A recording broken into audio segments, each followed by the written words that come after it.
Izuku was positive that the fruit he'd eaten had done something. Not just to him but to that ruin in general.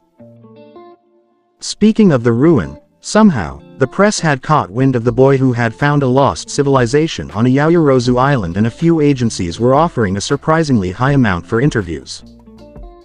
His mother hadn't responded yet and she seemed hesitant to accept them. However, Izuku knew that the money could go a long way to alleviate the pressure she was under. Especially after the whole falling into a river and then being unconscious for 2 weeks thing. He'd been found by Hawks, who was the youngest hero in the top 15, and he was still rising constantly. His approval ratings were up there with the very best. Unfortunately for Izuku, Hawks had returned to his agency before Izuku could wake up and ask for an autograph. It was still cool, though. Izuku shook his head as he returned to the problem at hand. Today was his first day alone at home. His mother had left for work about an hour ago and she would only be back in well over 10 hours from now. Plenty of time to figure out what happened. Izuku vividly remembered the blue energy that had emanated from beneath his skin. It could have been a trick of the mind, but Izuku also just felt different. It was hard to put into words, but he felt as if there was more lurking beneath the surface. He got a blank notebook out and scribbled, "Attempt 1 foot at the top." He put the pen down before he held his hands out in front of him. He strained and strained, but the blue energy did not appear. It was only after 10 minutes of focus and effort that he admitted that he would not have instant mastery of this. Whatever it was. Even Kachan had trained a lot to control his quirk. Hell, he was probably the only person at Aldera that seriously trained their quirk. Izuku decided to go for a more practical approach and he researched basic training methods for quirks. The blue energy reminded him of an emitter quirk, and there were many official websites with helpful tips. Generally, a quirk came with some baseline level of understanding, much like knowing how to move a muscle. That being said, a lot of practice was needed to gain control of your quirk so as to not be a danger to yourself and those around you. Tip number 1. Try to clear your mind and visualize your quirk in your mind. It may take a few tries, but you will know when you have accessed it, Izuku read from the webpage. From there on, it is up to achieve further control. Try to do this in an isolated environment. Admittedly, it sounded a bit corny to Izuku, but the website was approved by many hero agencies, so who was he to judge? Izuku shut his windows and curtains and soon his room was enveloped in shadows. He took it a step further and put on his noise-canceling headphones. Now, he was as cut off from the world as much as possible. It was not that simple, though.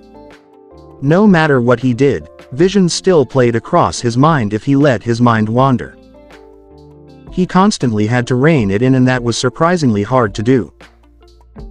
He wasn't sure how long it took, but eventually, he was able to focus solely on the image of the energy. He remembered how it was a dazzling blue that both stung and soothed his eyes.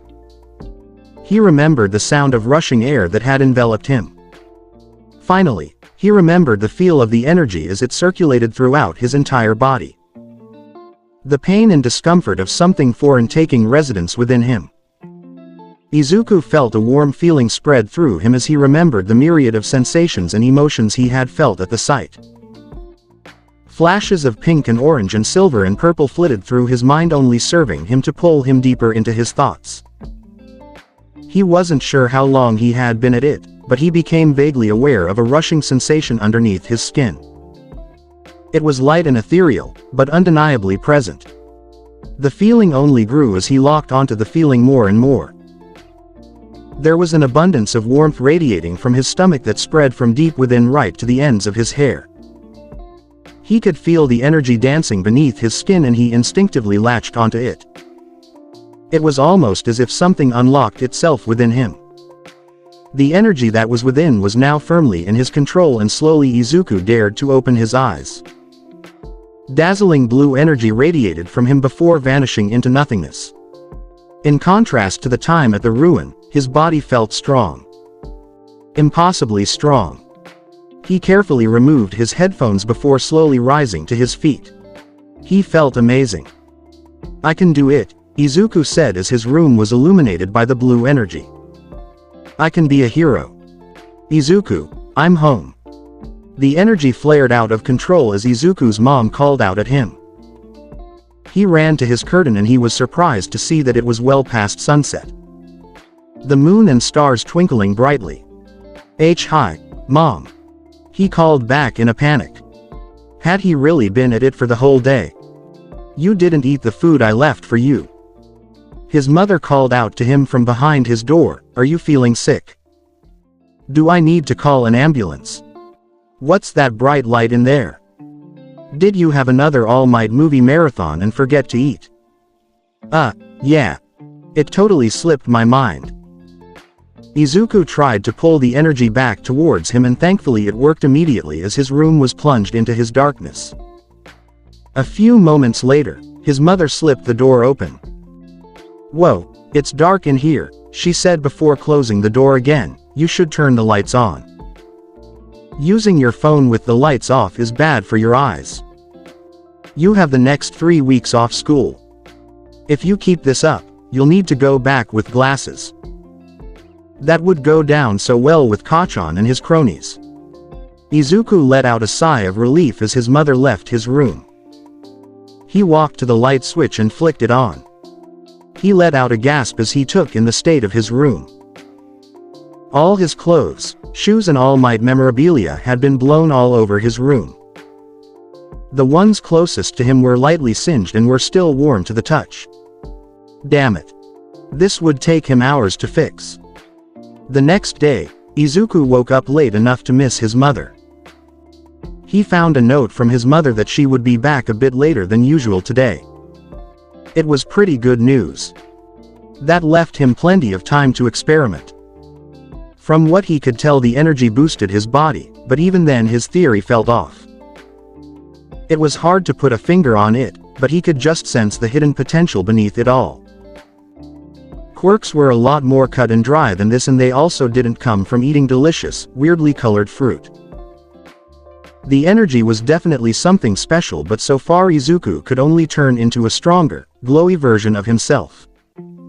It was one thing to know you can do more. It was an entirely different thing to actually find a way to pull those things off. Izuku had managed to master conjuring the energy, but he hadn't gone beyond that yet for a few reasons. If the carnage done to his room was any indication, then it wouldn't exactly be smart to train at home. Quirk usage was heavily restricted, and so he needed to find a place that pro heroes tended to avoid. With that in mind, he pulled out his phone before opening a map of Musudafu. The map had circles of various colors that revealed the jurisdictions of various heroes and agencies. There were only a few blank spots, and they were either too far away or too deep into an urban area to be useful. Finally, though, he found the perfect spot. Takoba Beach wasn't something that immediately popped into mind. In fact, he had to search more about it on his phone, and he was pretty happy with what came up. Well, not exactly. It was horrible that a beach had essentially been turned into a junkyard, but what that meant was there was probably very little foot traffic and he would be free to train his quirk. Did this qualify as a quirk? Takoba Beach.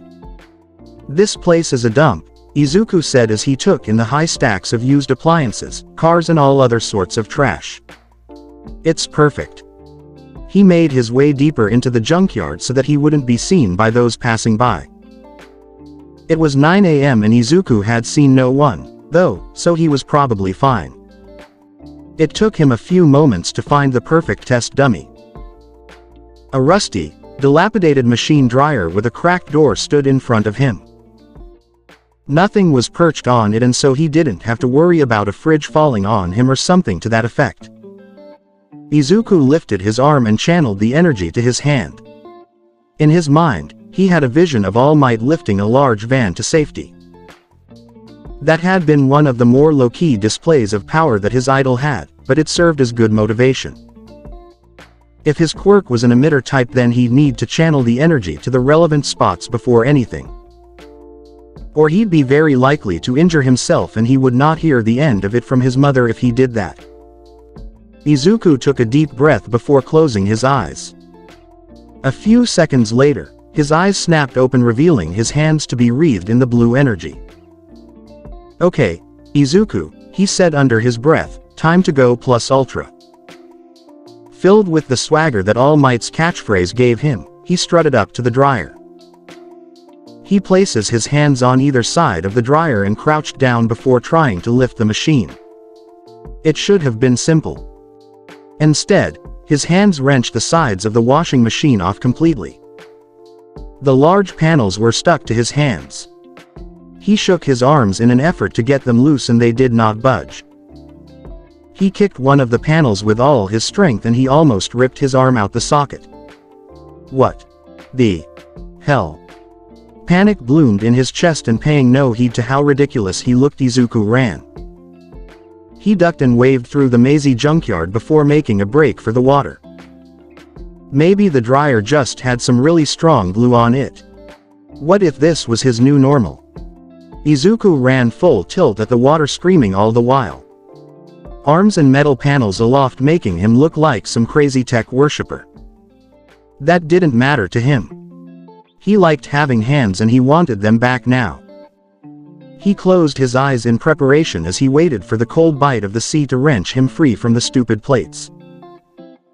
He kept running all the while, and after some time Izuku noticed that A, he wasn't wet, and B, the panels were still attached. Izuku opened his eyes and he nearly fainted as he saw that the reason he wasn't in the water was that he was on the water. He screamed. Right on cue, the panel detached from his hands and Izuku sighed in relief. "Thank goodness," Izuku said as he slowed his running to a halt. "I got rid of the panels. Only after I screamed though. Was it because I lost control of my cool? Or was it because I realized that I can walk on water? Is that what this energy lets me do?" There could be a lot of applications to this, but the adhesive hero doesn't sound like the future number one. That being said, as he continued to think about the applications of surface sticking, Izuku shut out his surroundings. It was only when a fish flopped put the water and slapped him on the leg that he remembered where he was. "A fish?" Izuku queried. "Wait, I'm standing on." The rest of Izuku's sentence, ironically, was swallowed by the water as he fell into the murky depths. He screamed into the water before he began to tread water. He swam back to shore and flopped down on the ground as he looked up at the sky. "I don't even know where to begin with this stupid thing." 3 weeks later, Izuku was actually feeling pretty pleased with himself, which was far from the norm. After he dried up and got over his panic, he began to see the benefits of what he had discovered. He could scale walls and tall buildings with ease and get the drop on his enemies. What he would actually do after he got the drop on them was unclear. It had taken him 5 days to master sticking to solid surfaces. It had taken another 7 for him to get the water walking down. He had done them simultaneously, so, all in all, it took 5 days and 12 days respectively.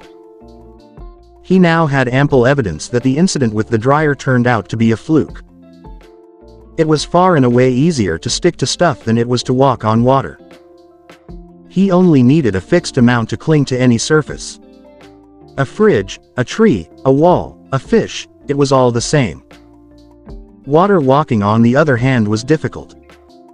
He had to account for the ripples and waves and constantly adjust the stream of energy he was letting out. He had only figured this out when he had filled up the bathtub after being too lazy to go to the beach. He had fooled himself into thinking he had gotten it right, and he had ran full tilt at the sea only to immediately get his pants wet. The dirty looks he had gotten on his way home had definitely left a lasting impression. The only other interesting thing of note had to do with the lesser of the two discoveries. It turns out that if he undercooked a bit of the energy he used to stick to a surface, then he could basically glide down whatever he was sticking to. The speed was heavily dependent upon how much he was actually using. It was pretty useful because Izuku's body wasn't adapted to absorbing shock and trauma, so controlling his descent was of the utmost importance. It would be embarrassing if he blew his knee out after climbing the wall into a cartel's den. Maybe they'd let him live out of pity. The other discovery he had made came from the opposite of the undercooking method. If he overcooked the amount of energy, then it was almost as if a force was pushed out whatever he was using. He found this out when his foot had busted through a fridge door. Izuku was a lot more hesitant about training that part because it was stupidly easy to hurt himself. His body couldn't really handle exerting that much force. His leg had ached for 2 days after just the one overzealous attempt. It was a good thing he tended to undercook the amount he had to channel, or he would probably have had a permanent limp by now. He had to train his body, and he had scoured the internet for the best training course there was. There was one called the Decathlete, and the title didn't quite state just how terrible it was. It was a training program used by some of the best athletes at the Olympic Games back when they were still relevant. To someone like Izuku without a quirk, it was very relevant. It built up multiple types of fitness and would hopefully give him an edge by the time of the UA entrance examinations. Or if he was being more honest, allow him to close the deficit between him and those who had already been training for years at this stage. The exams were now just under a year away, and Izuku felt more confident than ever that he could make it across the line. Today was an off day for him. So, Izuku decided to forego the beach and pass by a baker that was near his school. They made the best cakes. He had been itching for a good cake, and he had a decent amount saved up. Now was as good a time as any to get some. He walked towards the bakery, but he got shoved out the way by a man who was running in the opposite direction. He wore a mask and cursed at Izuku as he ran past. "That guy stole my purse."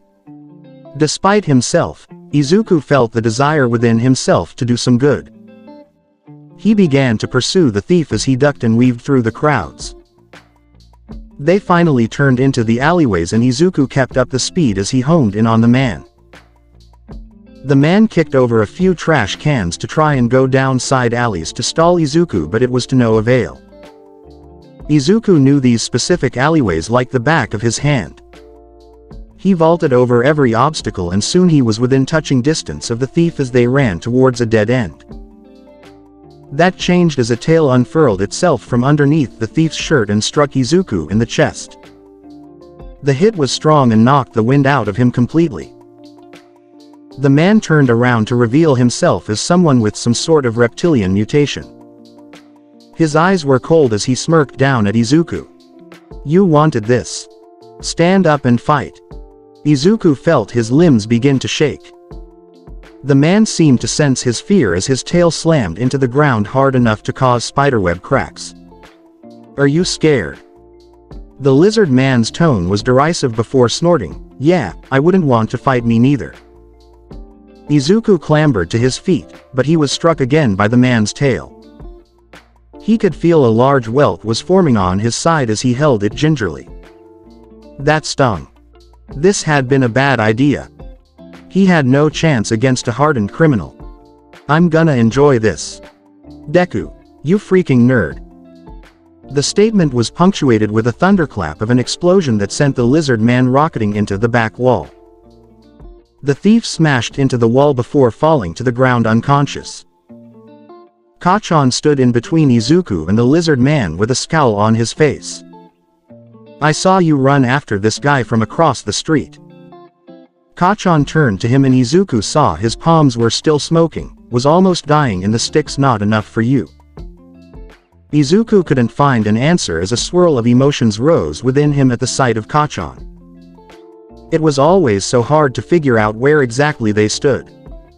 "Consider us even." With that, Bakugo was off, and after a few seconds, Izuku followed suit.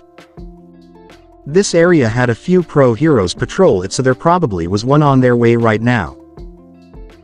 He suddenly found himself not in the mood for dessert, and as he trudged back to his house he kept replaying the fearlessness and power Kachan had displayed. Could Izuku really be a hero if he was too afraid and too weak to stop a low-level thief? This one encounter had been enough to sober him up. Yeah, he could stick to walls, but that wasn't what he needed to be good, let alone great. He needed more. He needed to be more. Later that day, Izuku came back home to find a large package outside the door. It came up to his thigh and it had a note on the top. To his surprise, it was addressed to him. Izuku, we hope you will honor our request for a meeting. We heard you took a liking to certain items at the Samsara ruin, and so we decided to send you some stuff we think you might find interesting. Call us for an interview if stuff like this is to your liking. Kind regards, Japan News Network. The package had wheels which made it easy for him to get into his room. He removed all the packaging to reveal a large crate. He removed the lid and he almost wept at what was at the very top. He had been forced to leave his All Might bag behind because it had a lot of artifacts in it. Apparently, you couldn't just take stuff from historical ruins. Not even if you discovered it. The bag was empty and it still had the holes from the roots of the tree that had saved his life. The bag had been placed on top of a rack that held the ceramics he had found in perfect molds. It was probably how archaeologists transported stuff like this. Izuku set out all the ceramics on the living room table. He knew his mom would be able to find a better spot for them than he could. That type of stuff was not exactly his strong suit. The only ceramic item that he kept was a mask. It kinda looked like a cat and would probably make for a good display piece. The rest of the items were racks of kunai and shuriken, a lot more than he had stuffed into his bag. Izuku figured he now had about. He had only taken about 80 in total, but he now had 250 on the dot. How did a news network get their hands on this? And just to get an interview out of him. There had to have been many copies of what was in here for them to have been given up so freely. It was also likely that prices for the artifacts would shoot right up once news of them hit the mainstream. And he was the trigger for that, most likely. Izuku wasn't exactly the type to keep stuff like this on display. Plus, he had no space with his room being taken up by all his All Might stuff. He only had a small sliver to spare right above the door. Enough for a mask, but not enough for a rack of prehistoric weapons. Izuku carefully placed the racks on his bed, and right at the very bottom of the crate was perhaps the most valuable item of them all. There were a few more stuff like the headband he had found, but what stuck out was right in the center of the rack. 40 centimeters long and in surprisingly great condition was a scroll that was in a protective case. He wiped his hands down on his pants before picking the case up. He removed the scroll before slowly opening it. As he should have expected, though, the scroll was completely blank. He had been hoping for words or images or something, anything really, that would explain the energy he could now use. Surely it was no coincidence that the fruit had been right in the middle of the village's largest building. He had been hoping to get some information from the scroll, especially one that was so well preserved. Now all he had was an admittedly very ornate scroll. Maybe he could use it for his next hero journal. He could start with the thief that had humiliated him. Izuku took out one kunai as he judged its weight. He could have used this earlier in the day. Maybe he would have been taken a bit more seriously by the thief and Kachan wouldn't have had to swoop in and save him. The package had been a very welcome distraction from the incident with the thief, but that wasn't the case. Izuku packed all the weapons away before putting the scroll on his bed.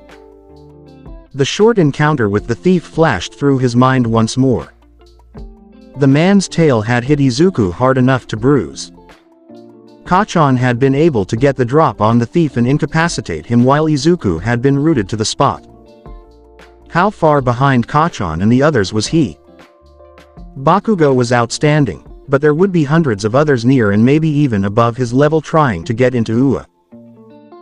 The demand to get into UA had only gotten higher once they announced that dorms were being built for the students. Izuku had watched the press conference the school had given, and apparently the primary reason the dorms were a way to foster relations between up-and-coming heroes.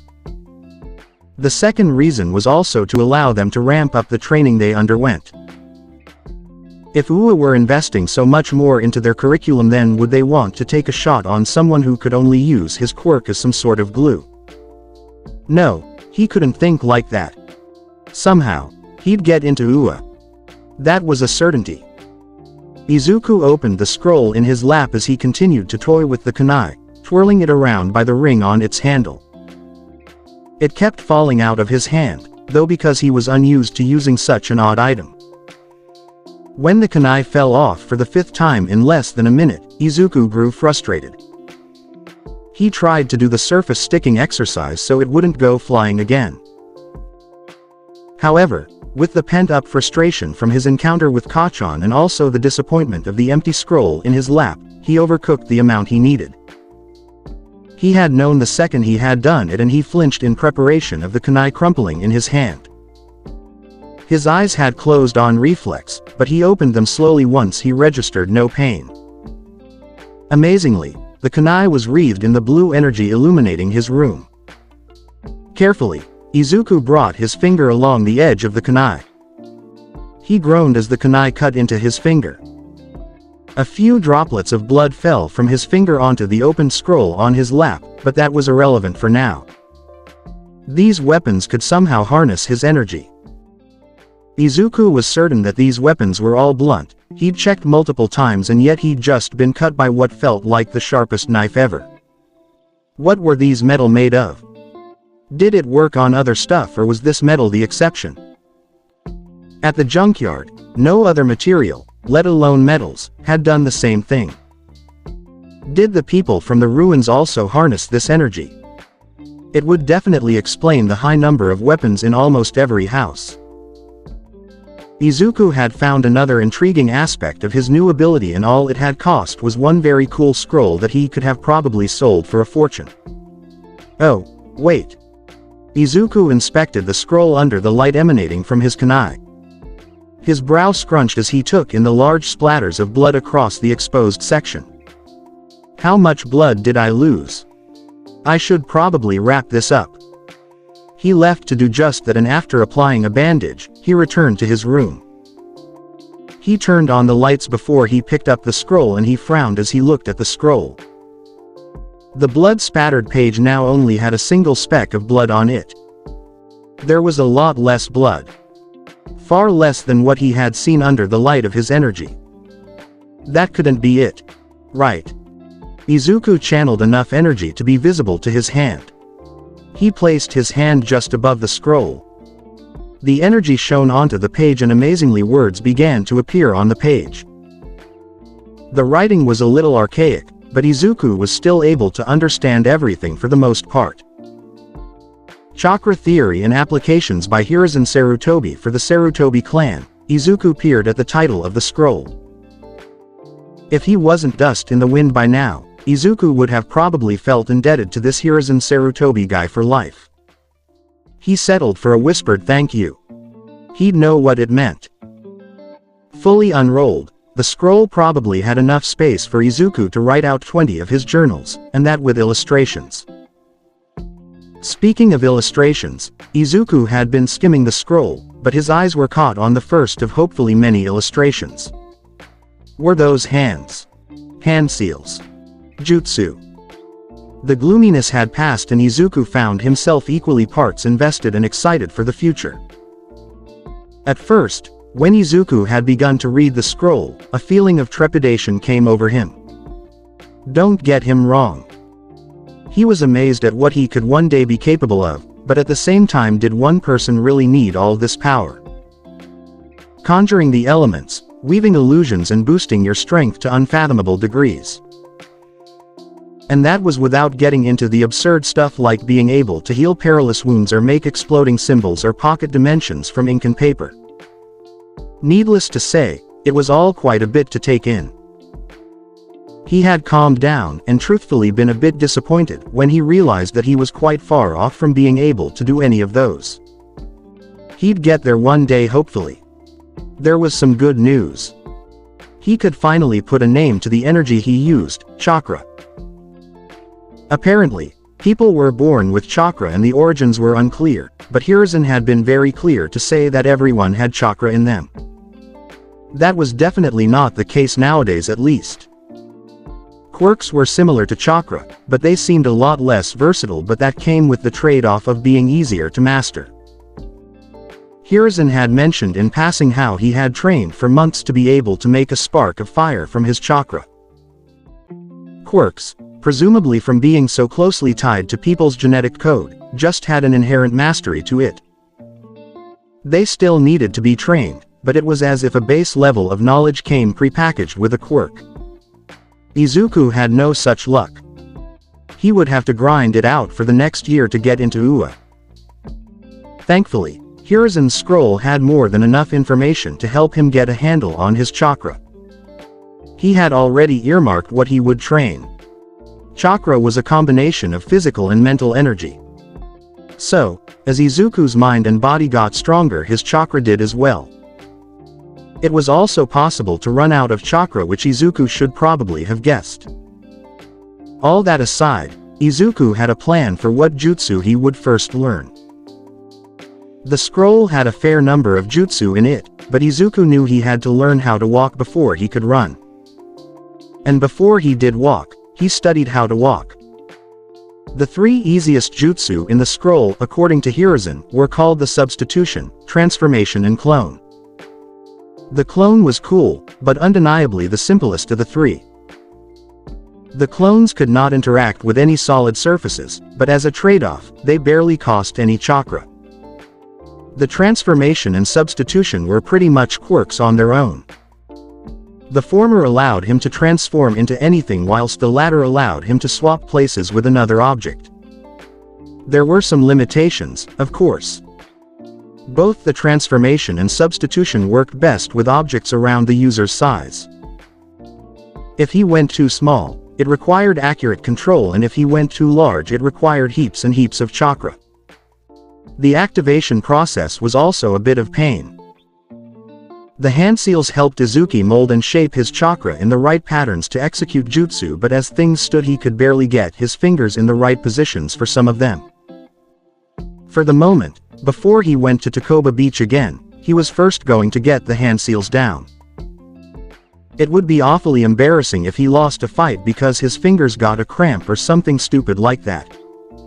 "Izuku, I'm home." His mother hollered at him, "I went to your favorite. What are these plates doing here?" Izuku put the scroll down and dispelled his chakra in a hurry.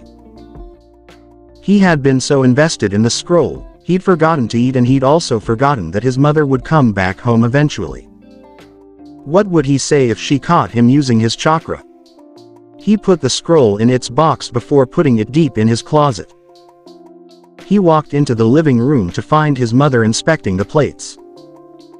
She had a paper bag which probably contained takeaways of some kind. "Hi, Izuku," his mom said. Her whole frame just seemed exhausted. "Where did these come from? Some of these are really nice, but they did just kinda appear out of nowhere." "It was from a news network," Izuku interjected, and he took the paper bag from his mother to prepare it. "I think the Konoha ruin is getting a lot of attention, and this was a way to persuade me to give them an exclusive interview. It's very nice of them."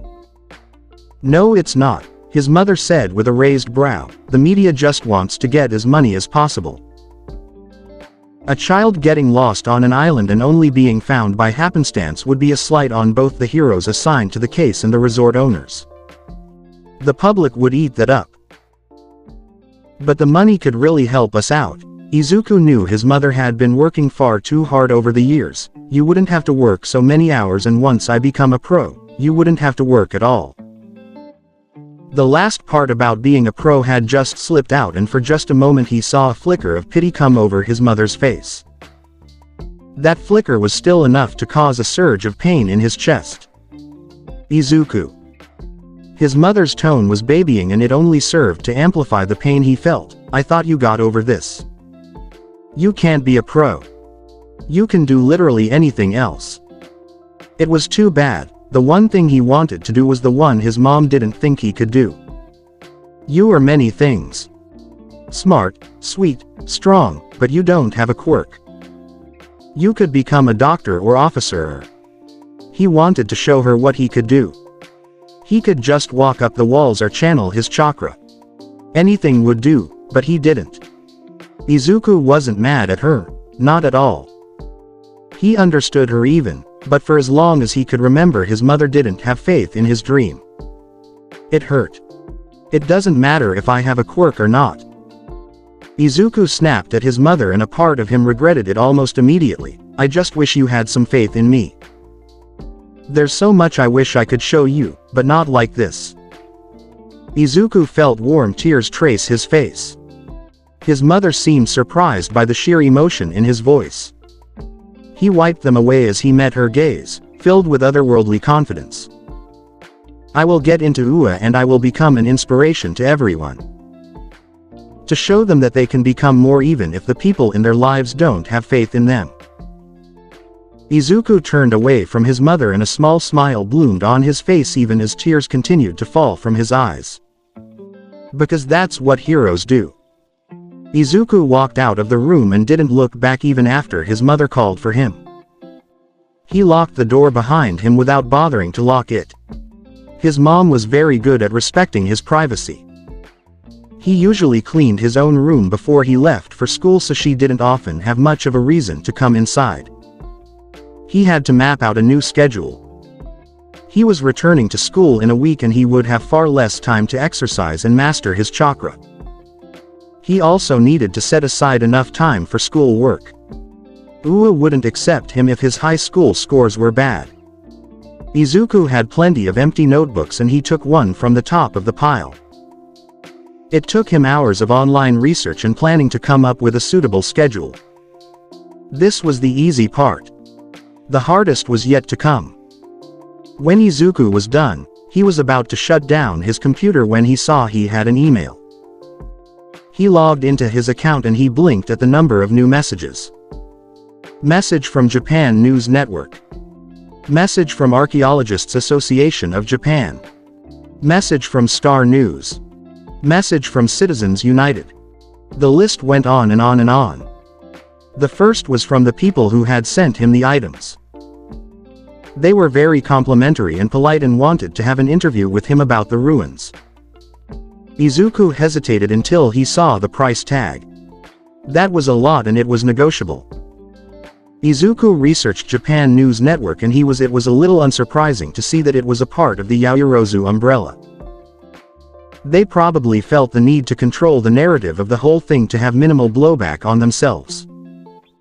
To be fair, it really wasn't anyone's fault except for Kachan.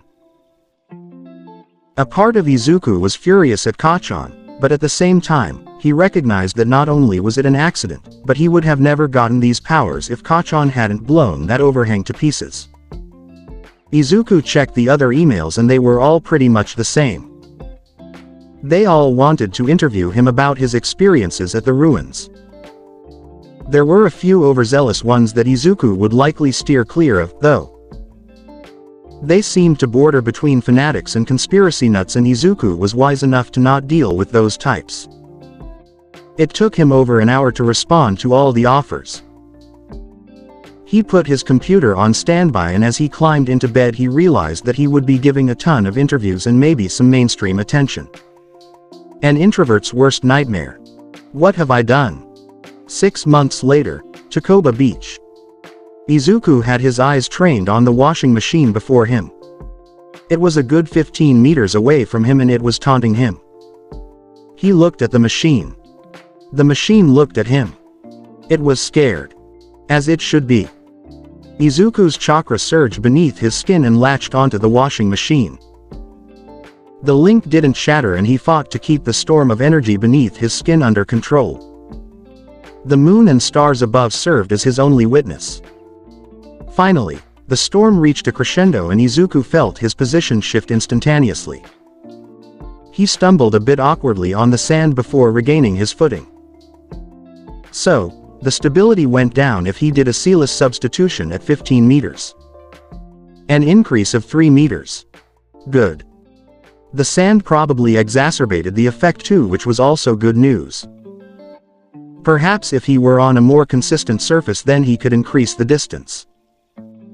Still though, as it stood, this was the furthest he knew he could cast the jutsu without using any hand seals. In the 6 months since Izuku had found the scroll, he had made, in his opinion, good progress on the Academy 3, as Hiruzen sometimes referred to them as. The jutsu Izuku felt the most comfortable with were the clone and transformation. That was honestly down to being able to practice them with ease. In the shower, on his bed, on the toilet and everywhere in between. When those jutsu failed, one of two things happened. 1. Absolutely nothing besides a puff of smoke signifying the deactivation or failure, or in the case of the clone, a weird nightmarish copy blob of Izuku gets made.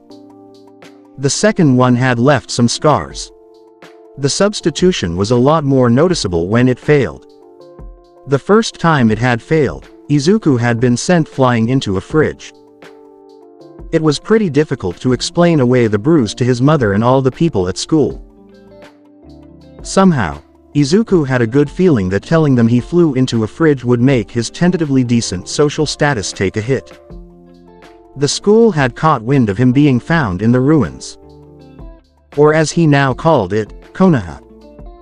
The archaeologists working in the ruins had found the name a whole 2 months after Izuku had found it in the scroll. Admittedly, that had made him just a little smug. By the time of his return to school, he had given the first of many interviews to various news organizations and documentarians. No one at school had known the reasons for his absence, especially since Kachan had kept his lips sealed for some reason.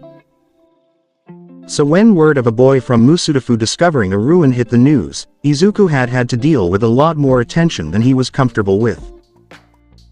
It did not help that the archaeologists working on Konoha had found evidence of quirk usage in the ancient civilization.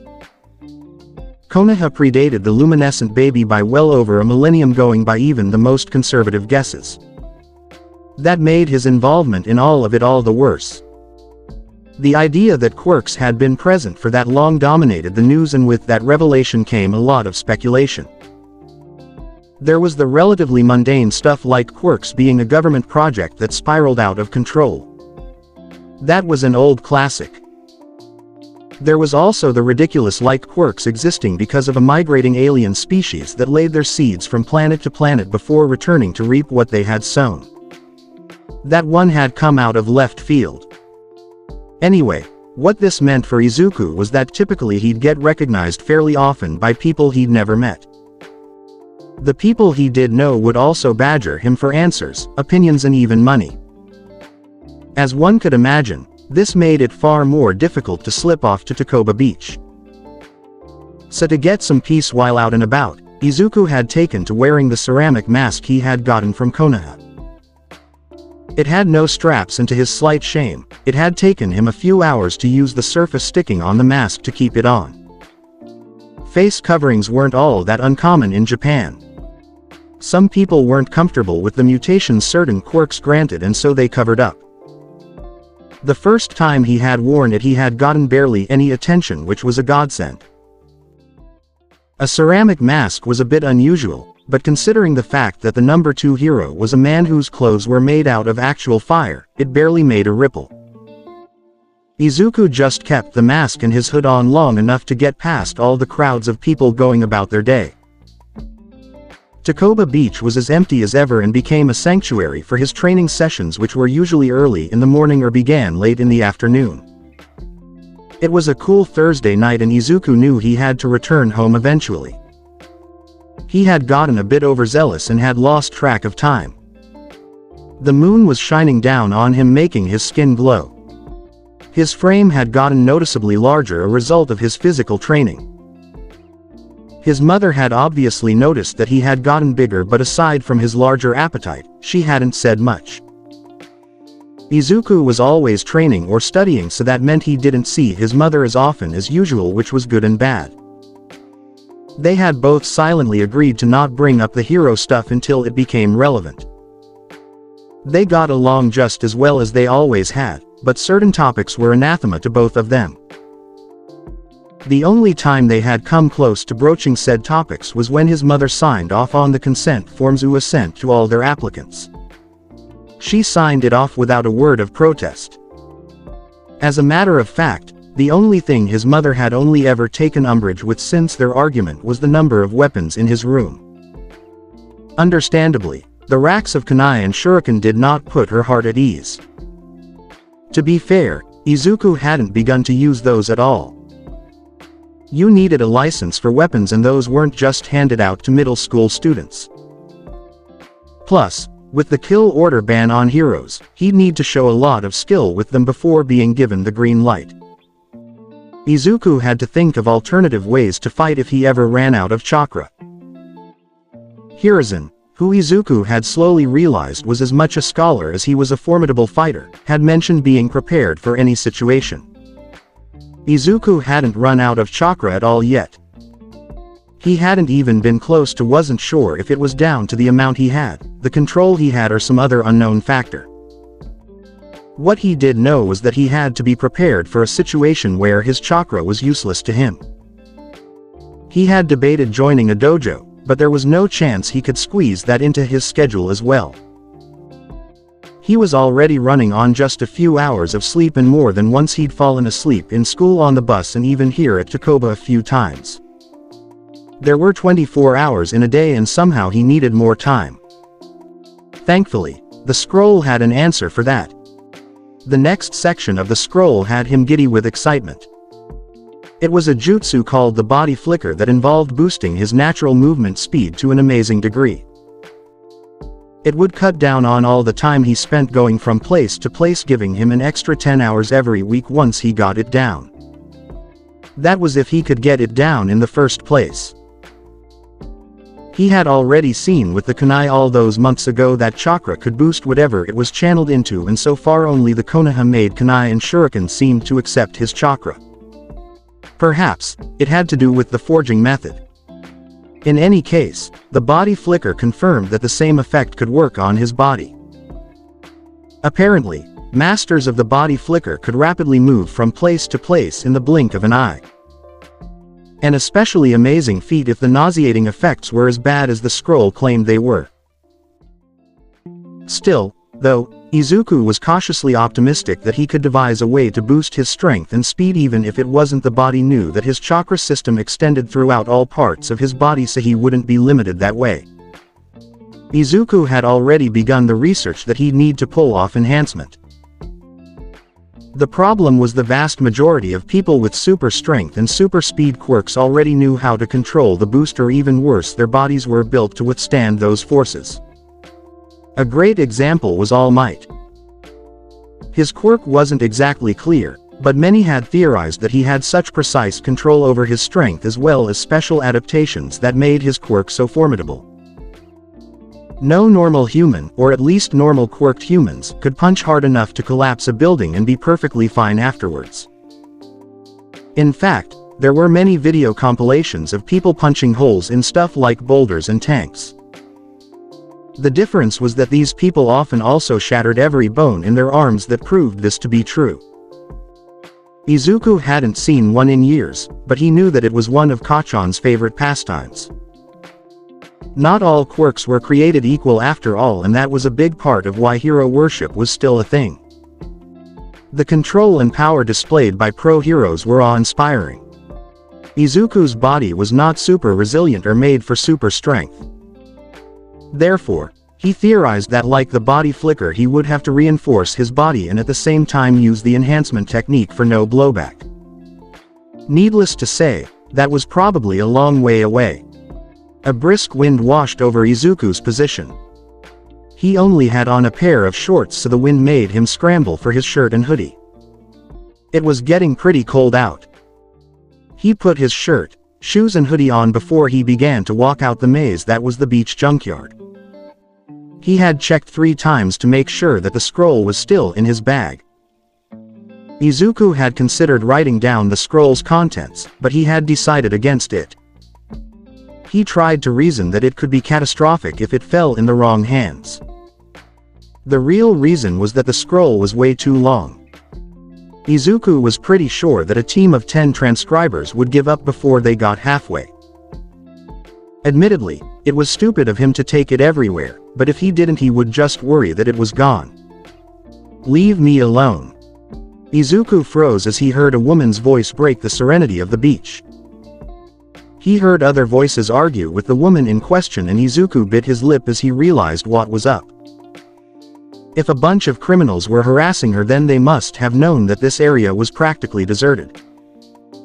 Even if he called a pro, it would take a few minutes for them to get here and a lot could happen from now until then.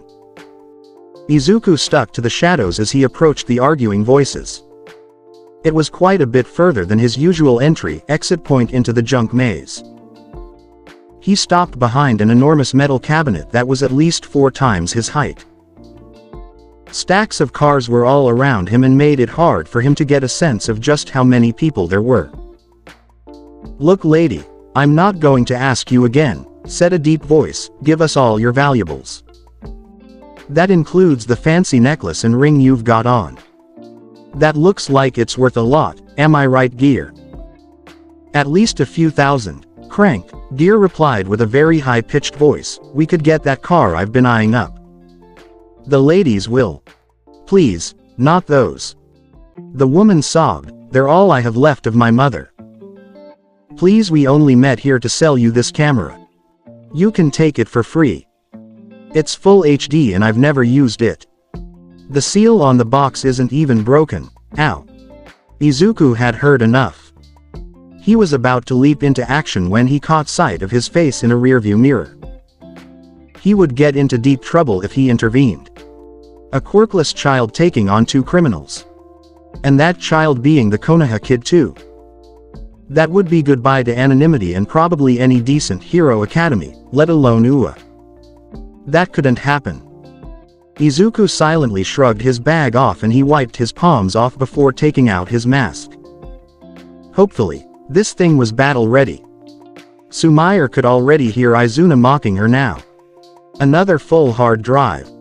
"You hoard too much, Sumair. You intern for how much? You're too pliant, Sumair. Oh, you sweet summer child.